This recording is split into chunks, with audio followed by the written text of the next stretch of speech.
चलिए तो question number कितना देखा जाए, 14 देखा जाए। क्या figure 1.33 shows track of 3 charge particles in uniform electrostatic field। ध्यान देखिए, ये आपका दिया हुआ है फिगर जो है कितना है 1.33 है। Give the science of 3 charges, यानी ये 3 चार्जेस जो है ये तीनों चार्ज का साइन बताना है कि पॉजिटिव साइन है कि नेगेटिव साइन है। तो आप लोग इसको पता कर लेंगे, एकदम आसान है। जानते हैं which particles has the highest charge to mass ratio, यानी कि चार्ज टू मास रेशियो किस पार्टिकल्स का ज्यादा है। तो जो पार्टिकल्स ज्यादा क्या करेगा, रिफ्लेक्शन करेगा, ज्यादा क्या करेगा, जो यहां से मूव करेगा ना, ये जो आपका ये एक्सिस है एक्स एक्सिस, इस पर से जो ज्यादा मूव करेगा, जिसका डिस्टेंस ज्यादा होगा वही होगा क्या highest charge to mass ratio. आगे देखा जाए तो अब देखिए, तो फर्स्ट पर कौन चार्ज है, सेकंड पर कौन चार्ज है और थर्ड पर कौन चार्ज है, पॉजिटिव है कि नेगेटिव है, क्या चार्ज है देख लेते हैं। तो जो फर्स्ट सीट पॉजिटिव सीट की तरफ होता है, ये सीट है, ये पॉजिटिव सीट है, उस तरफ जो मुड़ता है वो क्या होता है, पॉजिटिव चार्ज। नेगेटिव चार्ज जो पॉजिटिव सीट की तरफ मुड़ता है उसको बोलते हैं नेगेटिव चार्ज, उस पर नेगेटिव चार्ज होता है। और जो नेगेटिव सीट की तरफ मुड़ता है उसको बोलते हैं पॉजिटिव चार्ज। जो नेगेटिव सीट की तरफ मुड़ता है तो उसको बोलते हैं पॉजिटिव चार्ज। तो कैसे, क्योंकि देखिए यहाँ पॉजिटिव है तो ये क्या कर रहा है, प्लस वाला क्या करता है, भगाता है। प्लस वाला क्या कर रहा है, भगाता है। तो प्लस वाला की तरफ से भागा था, देखिए भाग यहाँ है, ये फोर्स लगाया। और ये नेगेटिव वाला की तरफ से देख रहा है, ये क्या किया, ये अगर मान लेते हैं नेगेटिव है पॉजिटिव है, तो ये समझ जाइए सिर्फ कि जो पॉजिटिव सीट की तरफ जो होता है वो क्या करता है, वो मतलब जो मुड़ता है पॉजिटिव सीट की तरफ उसको नेगेटिव चार्ज होता है उस पर। तो हम लोग क्या लिख सकते हैं, देखिए चार्जेड फर्स्ट एंड सेकेंड। तो फर्स्ट और सेकेंड किस तरफ है, पॉजिटिव सीट की तरफ है, तो उस पर कौन चार्ज होगा, भाई आर नेगेटिव एंड थर्ड पर जो है थर्ड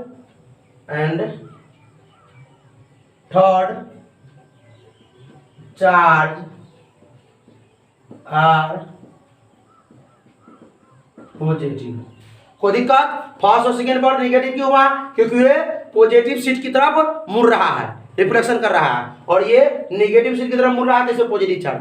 कोई दिक्कत, आगे देखा जाए। चलिए अब क्या हुआ, ये y एक्सिस है, ये x एक्सिस है। अब क्या निकालना है हमको, चार्ज टू मास रेशियो। क्या निकालना है, चार्ज टू मास रेशियो, यानी चार्ज बटा मास रेशियो मतलब अनुपात, चार्ज टू मास रेशियो बताना है। ठीक है, अब किसका हाईएस्ट है, तो देखा जाए यहाँ से यहाँ का y डिस्टेंस इतना है और इसका इतना है, और सबसे ज्यादा हमको लग रहा है इसी का। ठीक है, इस पर बन गया लगभग में ना, अप्रोक्सीमेट इस तरह बना है, लेकिन बुक में जो जिस प्रकार फिगर बना हुआ है वो क्या है, सबसे ज्यादा इसी का, ये 3 का। तो 3 ही सबसे ज्यादा जो है मूव किया है। ठीक है, अब बताइए यहाँ पर जब पार्टिकल्स आया था ये तीनों, तो क्या हुआ था, ये आगे की ओर छोड़ा गया, इलेक्ट्रिक फील्ड को आगे लेके भागा चार्ज को। तो इस पर जो फोर्स लगा, कौन फोर्स लगा, 2 फोर्स लग रहा है, एक फोर्स तो चार्ज पर और इलेक्ट्रिक फील्ड लगा, यानी कि फोर्स बराबर Q × E, और एक फोर्स जो लग रहा है, जैसे ही फोर्स लगा आगे की ओर बढ़ा तो तेज गति से मुड़ा, तो इसको बोलते हैं हम, इसको मास था तो एक्सक्लेरेटेड हुआ, यानी एक्सक्लेरेशन है, यानी कि लगातार बढ़ते गया स्पीड में। तो इस पर 2 फोर्स लगा, पहला जो फोर्स था इसको हम लिख लेते हैं, ध्यान से देखिएगा थोड़ा, जो फोर्स बराबर, एक मिनट, जो फोर्स बराबर फॉर्मूला होगा वो मास इनटू एक्सेलरेशन, कुछ ना कुछ चार्ज में मास रहा होगा और एक्सेलरेट किया गया इसलिए मास। अब ये जो फोर्स था वो क्या था, वहां चार्ज था और इलेक्ट्रिक फील्ड लेके भागा, उसको फोर्स लगा तो ये लिख सकते हैं Q × E बराबर मास इनटू एक्सेलरेशन। ए बराबर क्या हो जाएगा आपका, QE बटा क्या हो जाएगा, मास, बाई में मास। कोई दिक्कत, यहां पर निकल गया। अब क्या करते हैं हम लोग, सुनिए, अब ये तो हमको ये निकल गया एक्सेलरेशन, क्यों निकाले हैं ध्यान से देखिएगा। अब बताते हैं, क्योंकि हाईएस्ट हमको मास रेशियो निकालना है, तो हमको जिसका ज्यादा डिफ्लेक्शन हुआ होगा, तो डिफ्लेक्शन मतलब क्या, रिफ्लेक्शन मतलब क्या, ये कितना डिस्टेंस, सबसे ज्यादा डिस्टेंस इसी का है, तो जिसका ज्यादा हुआ डिस्टेंस, जो ज्यादा डिस्टेंस जो इस एक्सिस से मूव किया, भागा, उसका उससे वही ना होगा highest mass ratio, charge to mass ratio, तो इसका ज्यादा है। तो आइए निकालते हैं, तो हमको कैसे मालूम चलेगा, इसको डिस्प्लेसमेंट मान लेते हैं, एस वाई डायरेक्शन, क्योंकि वाई डायरेक्शन में भाई है, ये एस वाई डायरेक्शन, एस यानी कि डिस्प्लेसमेंट, और एक नंबर है क्लास 11 वही पढ़े होंगे।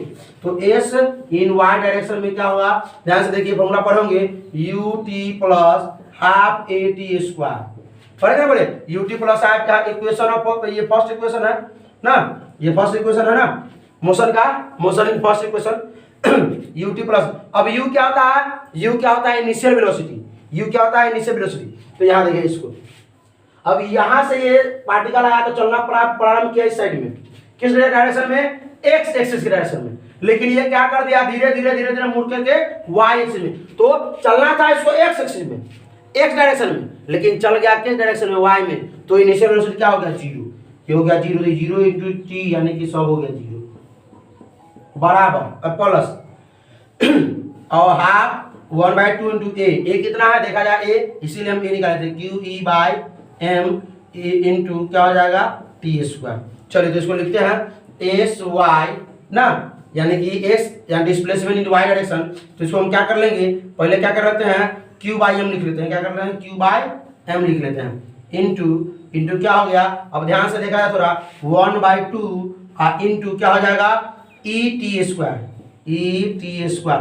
अगर इसको पूरा को हम क्या मान लेते हैं, कांस्टेंट मान लेते हैं ना, तो एस वाई, एस यानी डिस्प्लेसमेंट इन वाई डायरेक्शन में क्या हो जाएगा, ये इक्वल का साइन हट जाएगा, और जब कांस्टेंट मान देते हैं कांस्टेंट में क्या आ जाएगा, directly proportional to Q by M, यानी कि जो है ये थर्ड पार्टिकल के जो है, ये थर्ड पार्टिकल जो है इसी का जो है क्या है, मतलब highest charge to mass ratio है, क्योंकि सबका ज्यादा नहीं है, ये मान लेते हैं S1 S2 S3, तो सबसे ज्यादा इसी का होगा, क्योंकि देख रहे से नहीं लग रहा है वो। तो ठीक है, ये कैसा लगा, समझ में आया कि नहीं आया, समझ में आया तो कमेंट जरूर कीजिएगा, पढ़ाई करते रहें, ऑल द वेरी बेस्ट।